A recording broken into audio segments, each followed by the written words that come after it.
આપણે ત્યાં એવી સ્પોર્ટ્સ નામની કોઈ આમ જુઓ તો પોલિસી નથી જે શાળામાંથી બાળકોને કે સારા એથ્લીટ્સને તૈયાર કરે. મેદાન જ નથી તો બીજી કે અમદાવાદની આસપાસનો 70 કિલોમીટરનો જે વિસ્તાર છે એ હોનાના ટુકડા જેવો થઈ જાય. ખરેખર તો કોમનવેલ્થ જેવી વૈશ્વિક ગેમની યજમાની મળવી એ પહેલી વાત તો ગૌરવશાળી ઘટના તો ચોક્કસ છે, પણ એના પછીથી જે સાંભળવા મળવું જોઈએ એ નથી મળતું, એ કમનસીબી છે. આ સ્ટેડિયમ નરેન્દ્ર મોદીના નામનું સ્ટેડિયમ છે એ સહિતના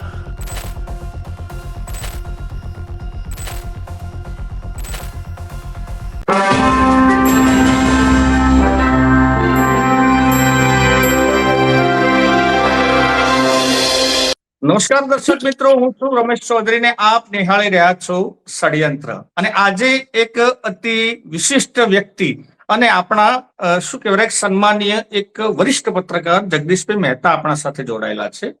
આજે ચર્ચા કરવી છે કોમનવેલ્થ ગેમની, જેના પાછળ લગભગ સરકારની જાહેરાતોએ ગુજરાતને ગાંડું કર્યું હોય એવી પરિસ્થિતિનું નિર્માણ છે. કોમનવેલ્થ 2030 અમદાવાદમાં આવી રહી છે અને એના માટેના બિલ્ડરોના ભાવ આસમાને છે. આખું ગુજરાત એને આવકારવા માટે પણ તૈયાર છે. તો આ ગેમની પાછળનું સત્ય, કારણ કે આ મુદ્દો એટલો મોટો છે એટલે માટે આપણે આપણા અતિ વિશિષ્ટ એવા પત્રકારને બોલાવ્યા છે. જગદીશભાઈ, પહેલા તો સ્વાગત છે આપનું અમારી ચેનલમાં. જી નમસ્કાર. સાહેબ, આપ પહેલી વખત આવ્યા છો એ બદલ પણ આપનો ખૂબ ખૂબ આભાર. પરંતુ હવે જાણવું છે કે 2030માં કોમનવેલ્થ જે ગેમ થવા જઈ રહી છે, સર એમાં શું પરિસ્થિતિ થશે? શું જમીનોના ભાવ વધશે, બિલ્ડરોને ફાયદો થશે કે આખા ગુજરાતને શું ફાયદો થશે? ગજબ છે વાત. ખરેખર તો કોમનવેલ્થ જેવી વૈશ્વિક ગેમની યજમાની મળવી એ પહેલી વાત તો ગૌરવશાળી ઘટના તો ચોક્કસ છે, પણ એના પછીથી જે સાંભળવા મળવું જોઈએ એ નથી મળતું, એ કમનસીબી છે. સાંભળવા શું મળવું જોઈએ?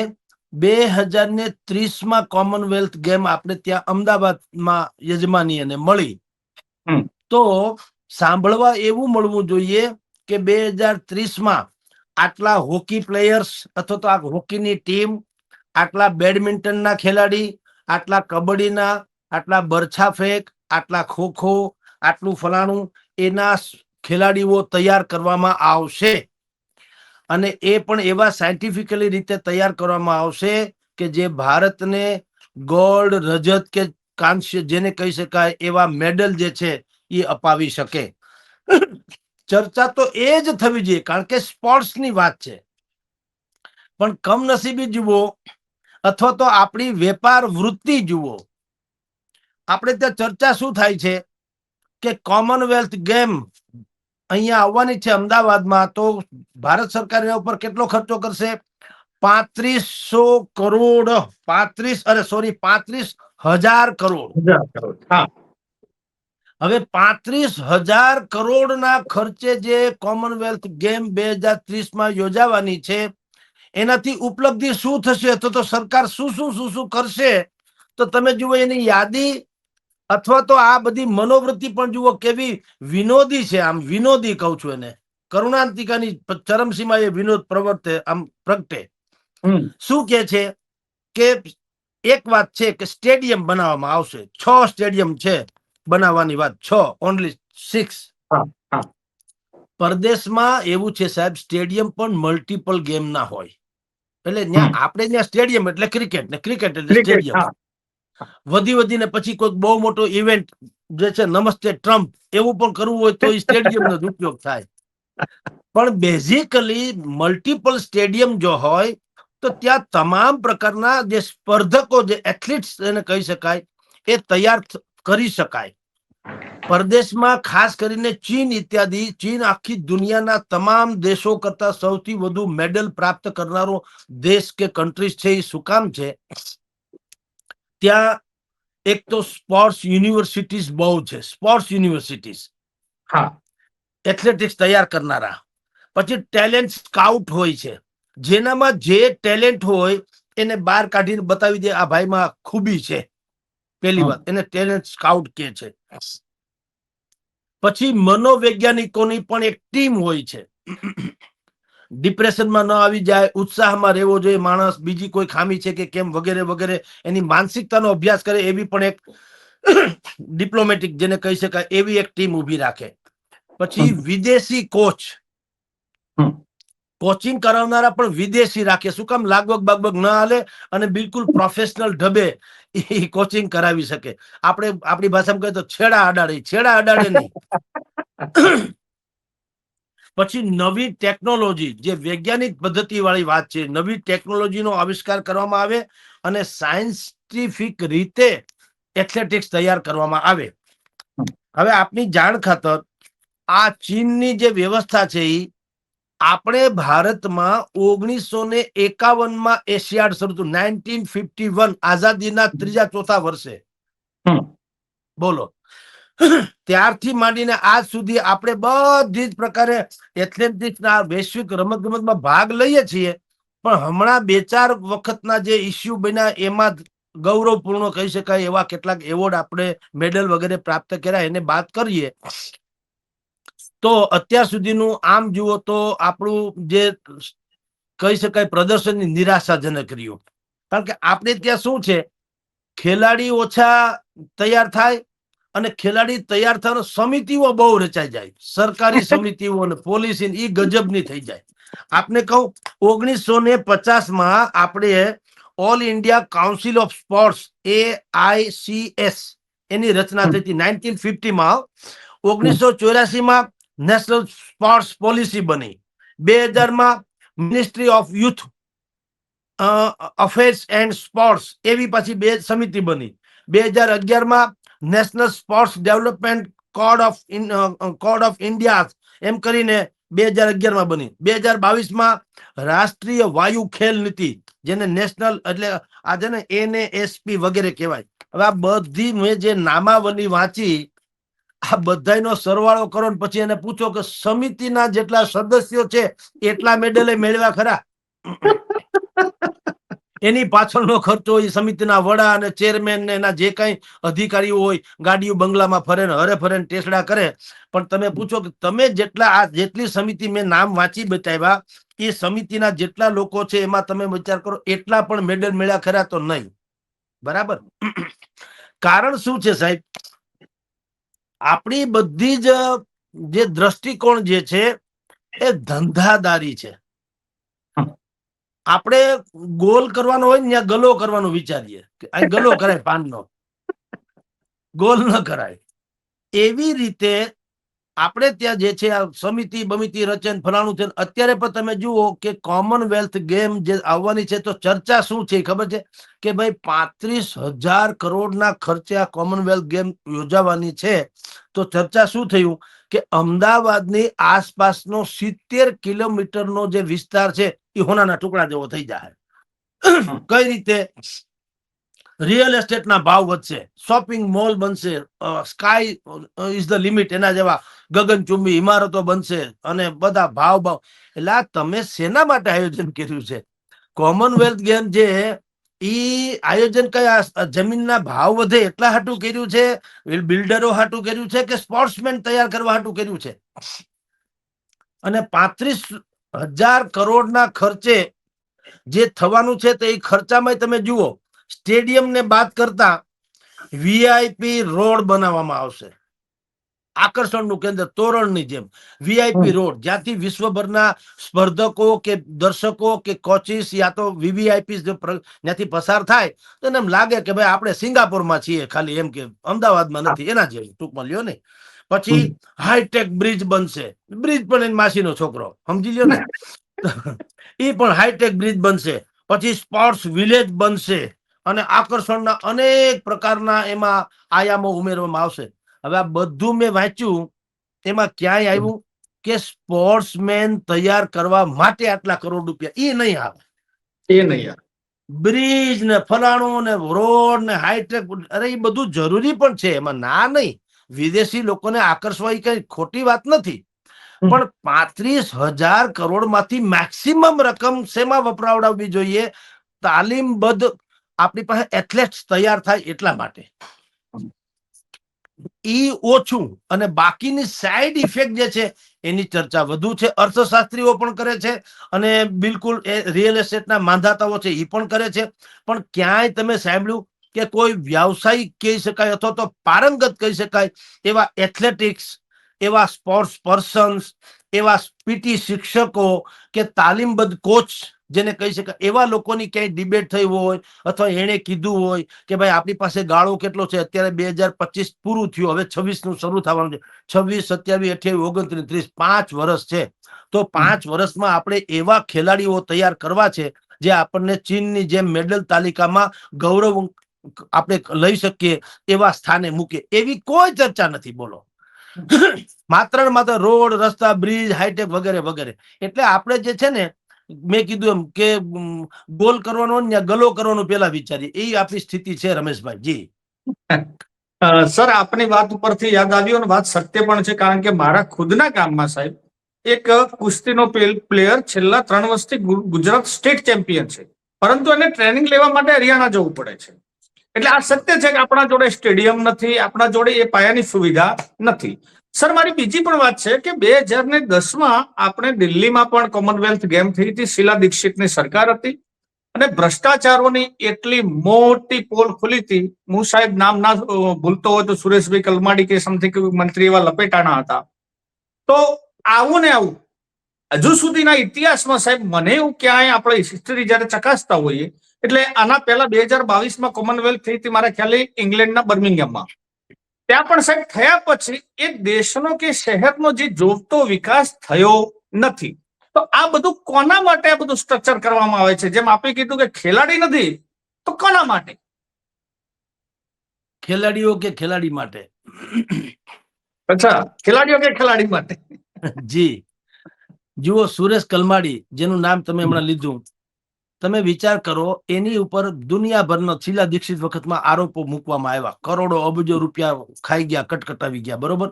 હવે તમે શું થયું? એમાં સરકારે ગઈ, આબરૂ ગઈ, બધું થયું, પતી ગયું, બરાબર. હવે તો એ નિર્દોષ છૂટ્યા. લ્યો, હવે શું કામનું? લગ્નનો માલ દાડામાં ખપ લાગે એના જેવું છે. હવે નિર્દોષ છૂટ્યા અને શું? એટલે આપણે ત્યાં આ પણ એક પ્રોબ્લેમ છે. આપની જાણ ખાતર, આપણે ત્યાં કોમનવેલ્થ હોય કે હવે વૈશ્વિક ગેમ જે છે એમાં જે નડતરરૂપ ઘટનાઓ શું છે? સૌથી પહેલામાં પેલી નડતરરૂપ ઘટના છે ગરીબી. જે બાય બોર્ન જન્મજાત જે લોકો કાબેલ છે એ લોકો ગરીબીમાં હોવાને કારણે એને પ્લેટફોર્મ મળતું નથી, એને ખબર નથી. અજ્ઞાનતા અને ગરીબી બે વસ્તુ કોમન છે આપણે ત્યાં. હવે તમારી જાણ ખાતર, ગામડાના ગામમાં ખેતરમાં ગોફણમાં આવડો પથ્થર લઈ ગળદો કહેવાય અને આમ કરીને એ વીંજે, 1/2 કિલોમીટર દૂર તમે જુઓ એક ચકલી બેઠી હોય એની માથે જ પડે તો એ નિશાનેબાજ ન થઈ શકે. પણ એને તમે જુઓ, તાલીમ નથી એટલે એ ગોફણિયા ઘાવ કરીને છૂટી જાય ને આપણે બધા હેલો આય કરી લઈએ. આપણા શહેરોમાં નટ બજાણિયાની જેમ લોકો રમવા આવે છે. ખબર છે? 2 વાંસ મૂક્યા હોય, વચ્ચે દોરી હોય, દોરી માથે થાળી માથે દીકરી નાની ઢીંગલી, અને ઈ પણ બેલેન્સ, હાથમાં વાંસનો ઓલો ટુકડો હોય, એ બેલેન્સ કરતી જાય, પાછો ગીત ઉપર ડાન્સ કરતી જાય. નાની દીકરી કે દીકરો ડાન્સ કરતો જાય. હવે કેટલું બેલેન્સિંગ કહી શકાય, અદ્ભુત. પણ ગરીબી, આ બધા લોકો 10-10 રૂપિયાની થાળીમાં નાખીને વહી જાય, પણ કોઈને પીટી શિક્ષક જેવું ધ્યાન કોઈનું નથી જતું કે આ દીકરીમાં આટલી બેલેન્સ થવાની સંભાવના છે અથવા તો આવડત છે, ચાલો આપણે એને સાયન્ટિફિકલી આગળ, જેમ બીજા બધા દેશોમાં લેવામાં આવે છે, એને ક્યાંક ટ્રેનિંગ આપીએ તો એ આપણને જિમ્નાસ્ટિકથી માંડીને અનેક જેવા આપણા સ્પોર્ટ્સના આયામો છે એમાં આપણને એ ઇનામ અપાવી શકે, આપણું દેશનું નામ રોશન કરી શકે. એવું નહીં. આપણે આટલી મોટી સિદ્ધિ જેની પાસે છે અને એમાં કોઈ જાદુ ટોના તો છે નહીં. રીતસર તમારી સામે એક દોરી બાંધે છે, 2 વાંસની ઉપર દોરી ઉપર થાળી ઉપર એ દીકરી, અને એ પછી ડાન્સ કરે. હવે તમે ને હું જોઈને 10 રૂપિયા નાખીને વયા જાય, ખબર નથી પડતી કે કરોડો રૂપિયાની આ એની પાસે હેસિયત છે. 10 નહીં, પણ દ્રષ્ટિનો અભાવ. એટલે એક ગરીબી, બીજો દ્રષ્ટિનો અભાવ, ત્રીજો ઇન્ફ્રાસ્ટ્રક્ચર, માળખાગત સુવિધા. આપણે ત્યાં જેને આપણે સ્ટેડિયમ વગેરે કહીએ કે તાલીમ કહીએ છીએ, એક તો આપણી પાસે એવા સ્પોર્ટ્સ પર્સન જે છે આઇકોનિક છે ખરા. આપણી પાસે તમે જુઓ, હિન્દુસ્તાનમાં સ્પોર્ટ્સ પર્સન નું તમને યાદી કહું તો આટલા નામ આપણા મોઢે છે કે આપણી પાસે મેજર ધ્યાનચંદજી, જેના નામને એવોર્ડ અપાય છે, સૌથી શ્રેષ્ઠ જે ખેલ રત્ન જેને કહી શકાય એ એવોર્ડ આપણે આપીએ છીએ. પછી કપિલ દેવ, સચિન તેંડુલકર, નીરજ ચોપડા, પીવી સિંધુ, MC મેરી કોમ, પછી મિલ્ખા સિંહ, સાયના નેહવાલ, પછી અભિનવ બિંદ્રા, સુશીલ કુમાર. હવે આટલા લોકો આપણે 8, 10, 15, 20 જે છે એ આપણા આઇકોનિક છે. પણ એના પછીથી એવા બીજા હજારો કે સેંકડો તૈયાર થઈ જાય એની કોઈ રેસીપી નથી, સિસ્ટમ નથી. એટલે આપણે 35,000 કરોડ રૂપિયાના ખર્ચે કોમનવેલ્થ ગેમની યજમાની કર્યા પછી કરવાના છીએ એવું હકીકત છે, પણ એમાં મેક્સિમમ રકમ એમ કે આમાં વપરાશે એવી કોઈ વાત અત્યાર સુધી આપણે સાંભળી નથી. 2-4 સ્ટેડિયમ નવા 6 બનાવવાના છે એને બાદ કરો એ સારી વાત છે. બાકી બધા નો ડાઉટ ઇન્ફ્રાસ્ટ્રક્ચર એટલે કે બ્રિજીસ જેને કહેવાય હાઈટેક બ્રિજ કે રસ્તાના રનરોગાન એ બધું સારું તો છે, એમાં કોઈ શંકા નથી. જગતની સામે આપણો પ્રભાવ પડે કે આપણો દેશ કઈ હવે ગરીબી વાળો દેશ નથી, ભિખારીની હાલતમાં નથી, એ બધી સારી વાત છે. પણ બેઝિક વાત તો એ છે ને કે છે ઇવેન્ટ શેની છે, સ્પોર્ટ્સની વર્લ્ડ ક્લાસ. તો એમાં આપણે જેને કહેવાય મેડલ તાલિકા જે કહેવાય છે પદક તાલિકા, એમાં આપણે નંબર આવે એવી વ્યવસ્થા તો કરવી જોઈએ ને. તો મેક્સિમમ રકમ એમાં વપરાવી જોઈએ અને એ પ્રકારના કોચિસની આપણે વ્યવસ્થા કરવી જોઈએ. હવે આપની જાણ ખાતર હમણાં જ ગુજરાત સરકારે જાહેરાત કરી કે ગુજરાતની હજારો શાળાઓમાં જે પીટી શિક્ષકોની ભરતી, જે જગ્યા ખાલી છે એ ભરતી હવે અમે કરશું. એમ બોલો, તો ક્યાંથી મેળ પડે? એટલે આપે જે કીધું ને કે બીજામાં અહીંયા પ્રોબ્લેમ, આપણે ત્યાં સ્પોર્ટ્સની જે નીતિ હોવી જોઈએ એ નીતિ નથી, જે ચીનમાં છે. આદર્શમાં આદર્શ કહી શકાય એવું ચીનમાં 1955 થી સ્પોર્ટ્સ ની આખી એક સ્કૂલનો પ્રોગ્રામ છે. 1955 થી 55 સ્કૂલથી ફરજિયાત. જુઓ, ઈશ્વરની કોઈ રચના, આપણે બાળકને ઘણાને કહીએ ને આ મંદ બુદ્ધિનો છે, આ અવિકસિત છે, આનામાં ફલાણી ખામી છે. એટલે ભાઈ રવિન્દ્ર જૈનને દ્રષ્ટિ નથી, પણ એના જેવું સંગીત તમે જુઓ જી. તો જગતમાં કોઈ વસ્તુમાં તમારામાં કઈક ઉણપ છે તો ઈશ્વર તમને બીજી પણ કઈક એવી વિશેષતા આપી દે, એ કેળવવી જોઈએ. તો આપણે ત્યાં એવી સ્પોર્ટ્સ નામની કોઈ આમ જુઓ તો પોલિસી નથી જે શાળામાંથી બાળકોને કે સારા એથ્લીટને તૈયાર કરે. મેદાન જ નથી તો બીજી કે મોટા ભાગની નિશાળો જે છે 3-4 મળે ધૂપકા મારો તો થાય. બાકી શું કરી શકો? તો મેદાન વગરની સ્કૂલ ન હોવી જોઈએ, એ પહેલી વાત છે. અને એમાં પણ પીટી શિક્ષણ જે છે, ટૂંકમાં શારીરિક વિજ્ઞાન જેને કહી શકાય, અને કૌશલ્યવાન એથ્લેટિક્સ તૈયાર થાય એના માટે સ્પેશિયલ હોવી જોઈએ. કારણ કે હવે મોબાઈલ ઇન્ટરનેટનો યુગ છે. લોકો સ્વકેન્દ્રિત એટલા બધા થઈ ગયા કે તમે મોબાઈલમાં વ્યસ્ત છોકરાના ખીચામાંથી પાકીટ કાઢી લો તો એને ખબર પડતી નથી કે મારા ખીચામાં કોઈ હાથ નાખ્યો. આટલી હદે સ્વકેન્દ્રિત થઈ ગયા.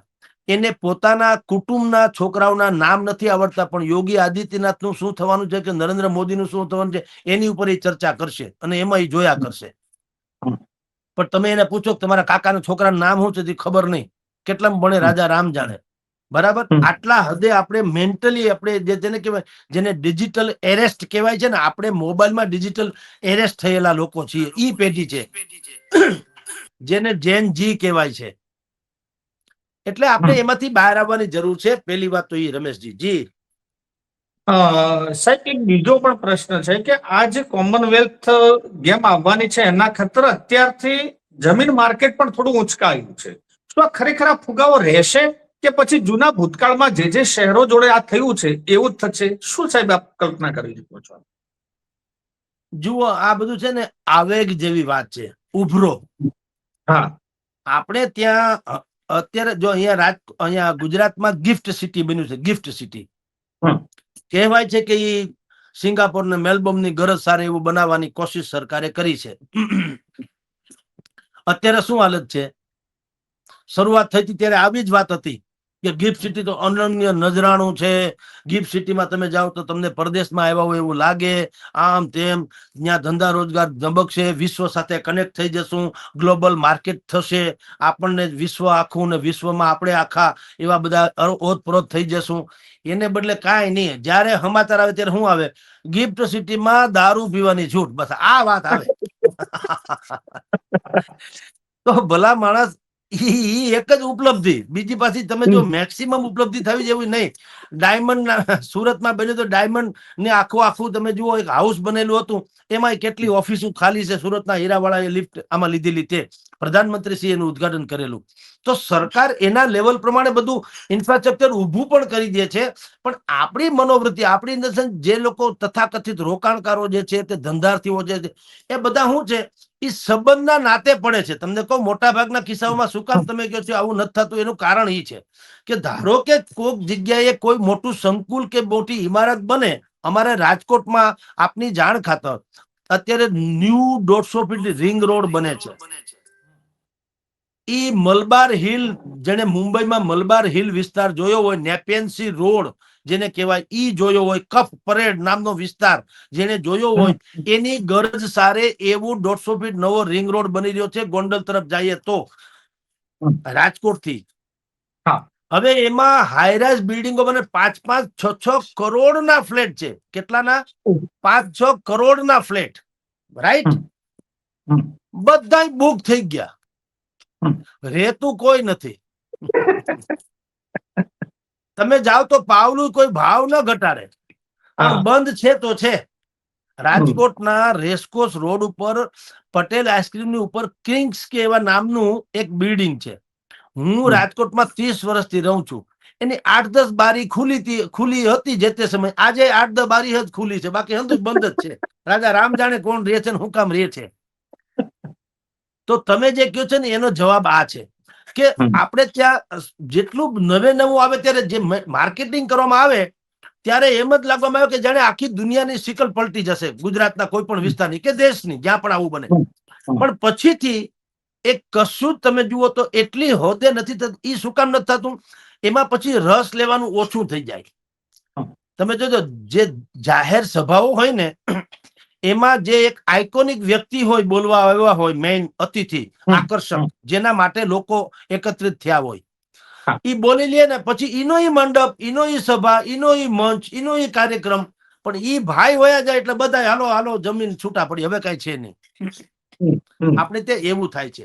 એવું ન કરવું હોય તો પછીથી વાત જાળવી રાખવી જોઈએ. જે ઇન્ફ્રાસ્ટ્રક્ચર જે છે, જેમ કે ગિફ્ટ સિટીની મેં વાત કરી, તો પછી સરકારથી માંડીને બાકીના ઔદ્યોગિક એકમો જે છે ખાનગી, એને પણ એ ગતિવિધિ જારી રાખવી જોઈએ. વિશ્વ સાથે સંવાદ કેળવાય, સેતુ જળવાઈ રહે, એવા સેમિનાર, એવા મોટા મોટા તમે જો વ્યાપાર મેળાઓ, એવી બધી બાકીની જે ઘટે છે એવા યુનિટ્સ, એવા ઉપકરણો, એવો ઇન્ફ્રાસ્ટ્રક્ચર, એવી બધા દિગંતોને લઈ આવવા જોઈએ. અને આપણે વિકાસની નવી જે કઈ પદ્ધતિ આવવાની છે, નવા નિયમોથી માંડીને નવી વ્યવસ્થા સુધીની, એની તો લોકોને એમાં રસ જળવાઈ દે. હવે અહીંયા અત્યારે શું થાય છે, અમદાવાદમાં એમ કે 35,000 કરોડના ખર્ચે આ બધા ઇન્ફ્રાસ્ટ્રક્ચર ઉભું થાય. તો વાત શું આવી કે 70 કિલોમીટરની વિસ્તારનો ત્રિજ્યા જે છે અમદાવાદની આસપાસનો, એ એમ કે ગોલ્ડન કોરિડોર જેવો બની જશે. એટલે હમણાં શું થશે, જેની પાસે એક્સ્ટ્રા પૈસા છે એ સૌથી પહેલા યા તો જમીન લઈ લેશે, યા જમીનમાં જે કઈ મકાન કે બનવાનું હોય, શોપિંગ મોલ, એમાં રોકાણ કરી દેશે. પછી હું થઈ પછી પોતાને ખબર નથી. એને એમ છે કે હું આજે રોકી દઉં 10 લાખ કે 10 કરોડ, એ 20 કરોડ થવાના છે, પછી બીજું કઈ વેચાય કે ન વેચાય. તમે સમજો આ સ્થિતિ છે. તમે અમારે ત્યાં રાજકોટમાં મારા એક મિત્ર એમ કે એક દુકાન ખોલેલી, 100 ટ્રેડિંગ કંપની, રાઈટ? મને કે સાહેબ તમે ઉદઘાટનમાં આવજો. ગયો હું ત્યાં, ચા પાણી આઈસ્ક્રીમ કર્યા પછી મેં એને પૂછ્યું કે ભાઈ આ આખે આખામાં તમે એક ટેબલ ને 5 ખુરશી રાખીને બેઠા છો, કાંઈ માલ બાલ તો કઈ છે નહીં, તમારે વેચવાનું શું છે? ફલાણા ટ્રેડિંગ કંપની તમે રાખી, પણ શેનું ટ્રેડિંગ કરો, શું કાંઈ? તો મને કે સાહેબ તમે આઈસ્ક્રીમ ખાવ ને યાર, મજા કરો ને. અરે ભાઈ એ તો ખાઈ લીધી, હાલો હવે કયો, હવે શું થાય છે? મને કયો શું વેચવાનું? હવે એનો મગજ ચક્રાવે છે. મને કે સાહેબ સાંભળો, આ ટ્રેડિંગ કંપની વેચવાની છે, લેવી તમારે? ભલા માણસ ઈ કે ઈ છોડો ને, હું વેચું છે, હું અહીંયા બેઠો એટલે ઘરે નવરો નથી એમ ખબર પડે, હું ઓફિસે ગયો છું, ઓફિસમાં હું થઈ રાજા રામ જાણે, પણ છોકરો શું કરે ભાઈ, ઓફિસમાં ગયો છે, સાહેબ છે, ટકોરી મારી એટલે પટાવાળો આવે, ચા લઈ આવે, તો કમસે કમ મને ચાંદલો થઈ જાય, વાત પૂરી. પછી પછી જે થાય રહ્યું થાય.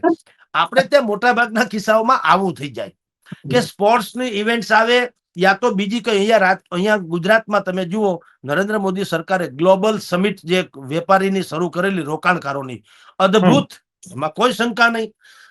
વિશ્વભરના ઉદ્યોગપતિઓએ અહીંયા રોકાણ કર્યું. તમે જો જે કચ્છમાં 5 લાખ અરે 5,000 રૂપિયે વીઘો કઉ છું, 5,000 રૂપિયે વીઘો જમીન લેવા કોઈ તૈયાર નતું, અત્યારે 5 લાખ રૂપિયા દેવા કોઈ તૈયાર નથી.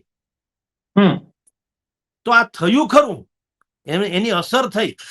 પણ જે ક્ષમતાની રીતે લોકોની રોજગારી કે ધમધમતું થવું જોઈએ, કે અથવા તો લોકોનું ઇન્વોલ્વમેન્ટ થઈ ગયું, આખે આખું જીવન સ્તર ઊંચું આવવું જોઈએ, એવું નથી થતું. એ બધું એક છે ને સેન્ટ્રલાઇઝેશન છે, વિકેન્દ્રીકરણ નથી. જે ઉદ્યોગપતિ છે ઈ અને એના મળતિયા, માની લો કે ઈ ટેસડા કરે, બાકી બધા વિરોધ કરે. અત્યારે કચ્છમાં જબરજસ્ત વિરોધ ચાલી રહ્યો છે. સોલાર એજન્સી ને પવનચક્કીનો ડખો છે, ખેડૂતોના ખેતરમાં થાંભલા નાખી દે ને આન તેને. તો એ સંગઠિત જેને કહેવાય ને અપરાધ જેવું છે. એને કોઈ કઈ કહ્યું કે નહીં, ધારે ત્યાં થાંભલા નાખી દે, ખેડૂતની સામે આંદોલન ચાલે. હમણાં સરકારે કઈક થોડીક બધી મદદ કરી એટલે થોડોક રાહત કિસ્સો ટાઢો પડ્યો, પણ બાકી બધી જગ્યાએ હળગે છે. આખા સાગર કાંઠે તમામ જગ્યાએ તમે અત્યારે અહીંથી અમદાવાદ જાઓ, રાજકોટ થી અમદાવાદ, તો રસ્તામાં તમને એવી મોટા ખટારા મળે, 20-20, 25-25 ટાયર વાળા લાંબા લાંબા, જેમાં પવનચક્કીઓના પાંખિયા જતા હોય એવા તમને જોવા મળે. પણ મેં કીધું તેમ કે જનતાને પીપીપી ધોરણ આમ કે છે સરકાર, એવું કરવું જોઈએ જનતાને વિશ્વાસમાં લઈ કે ભાઈ આ પ્રગતિ માટે કરવામાં આવે છે, અધોગતિ માટે નહીં. તમે અત્યારે 1 વીઘા જમીનમાં કેટલી ઉપજ લ્યો છો, આટલી આ લ્યો, એના કરતા હવાયું કે 3 ગણું તમને અત્યારે આપી દે, છતાંય જમીન તમારી, અને એમાં નાનું મોટું બીજું ક્યાંક વાવજો. પણ આના જે સોલાર કે અથવા તો જે કઈ અમે પવનચક્કી વગેરેનો પ્રોજેક્ટ નાખીએ છીએ, એનાથી શું ફાયદો થવાનો છે તમને તમારી પેઢીને, એ સમજાવવું જોઈએ. ઘર્ષણ શેનું થાય? એટલે તમારો જે પ્રશ્નનો જવાબ છે આ છે કે આપણે ત્યાં ઉભરો થાય, એકદમ લોકો ભાવાવેશમાં આવીને મંડે. અત્યારે આગળ અમદાવાદમાં તમે જોજો, જેટલા વિસ્તારમાં આ સ્ટેડિયમ નરેન્દ્ર મોદીના નામનું સ્ટેડિયમ છે, ઈ સહિતના જેટલા વિસ્તારમાં મોટી મોટી ઇવેન્ટ્સ થવાની સંભાવના છે, જ્યાં સ્પોર્ટ્સ સંકુલ અને બીજા સ્ટેડિયમ બનવાના છે, એની આસપાસના જમીનના ભાવ તમે જોજો ભયંકર હદે વધી ગયા હશે. અને જેની પાસે વધારાના પૈસા છે ત્યાં રોકી રાખશે, એટલે પાછા જમીન મળશે પણ નહીં લાગતા વળગતાને, એ બસ ભાવ ઉભરો થઈ જશે. પણ પછી જ્યાં દિલ્હી થી માંડીને જ્યાં પણ આવી મોટી મોટી એશિયાડ થી માંડીને ઓલિમ્પિક સુધીની જે રમતો થઈ છે, એ પછી પાછા હતા તેને ત્યાં. શું કામ? કે આપણે છે ને રિનોવેશનમાં માનતા નથી. આપણે રોકાણ કરી દઈએ પછી બુંધિયાળ જેવું, પછી એને આગળ કરવાની હોય એ નથી કરતા, કનેક્ટ નથી રહેતા. આપણે પરિવર્તનના અથવા સમયના ધારાધોરણ પ્રમાણે કનેક્ટ નથી રહેતા, એટલે બધું બુંધિયાર થઈ જાય છે. જી રમેશભાઈ. સાહેબ, આપને આમ તો આપ ગુજરાતના દર્શક મિત્રો આપને ખાસ પસંદ કરે છે, આપની ભાષા અને જે અમારી પેલી કહેવત પ્રમાણે કે જે નેઠા બોલવાની સિસ્ટમથી. સાહેબ, સમયના અભાવથી આજે અત્યાર પૂરતું આટલું જ અમે આશા રાખીએ છીએ, અને મારા દર્શક મિત્રો પણ આશા રાખે છે કે સાહેબ વારે ઘડીએ આપનું જ્ઞાન અમારા દર્શક મિત્રો સુધી આપ પહોંચાડતા રહો, એવી અભ્યર્થના. ખૂબ ખૂબ આભાર સાહેબ આપનો. જી નમસ્કાર. નમસ્કાર સર, નમસ્કાર.